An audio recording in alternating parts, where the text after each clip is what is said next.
Samantala, pinaboran ni Senador J.V. Ejercito ang plano ni Vice President Leni Robredo na magtatag ng isang departamento na tututok sa pabahay. Ito ay upang mas maging organisado ang galaw ng 6 na housing agencies, gayon na rin ng mga lokal na sangay ng pamahalaan pagdating sa pagtatayo ng mga pabahay. May report si Joy Gumatay. Suportado ni Senador J.V. Ejercito ang plano ni Vice Presidente Leni Robredo na magtatag ng Department of Housing para maging mas buo at sistematiko ang mga aksyon ng 6 na housing key agencies sa bansa. Aniya, hindi kasi sapat ang halos 200,000 bahay na nagagawa ng pamahalaan taon-taon upang mabigyan ng matitirahan ng mahigit 5 milyong informal settler families sa bansa sa pagtatapos ng Administrasyong Duterte sa 2022. Kung hindi raw maaprubahan ng Pangulo ang pagtatatag ng Department of Housing, malaki ang tsansa na lalong lumaki ang housing backlog ng Pilipinas sa mga susunod na taon.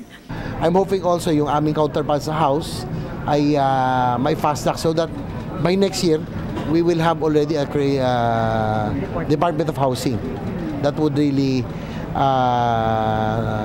take the lead in solving the housing backlog. Habang naghihintay sa desisyon ng ating Pangulo, makikipag-kooperasyon raw ang mamabatas kay Vice Presidente Robredo sa pakikipagpulong sa mga mayors mula sa iba't ibang rehiyon upang makuha ang kanilang malawakang partisipasyon sa pagreresolba ng ating problema sa pabahay. Kwento nga ni Senator J.V. naging matagumpay ang housing project sa lungsod ng San Juan, hindi lang dahil sa tulong ng mga housing agencies, kundi dahil sa maayos na koordinasyon ng mga kinatawan ng kanilang local housing board.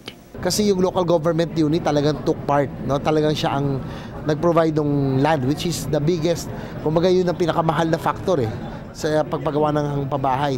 Naniniwala naman si Senator J.V. na sa oras na maging mas organisado ang aksyon ng mga housing agencies, gayon rin ang mga lokal na sangay ng ating pamahalaan, hindi malayong makapagtayo tayo ng mga pabahay na talaga namang makapag-aangat ng buhay ng pamilyang Pilipino.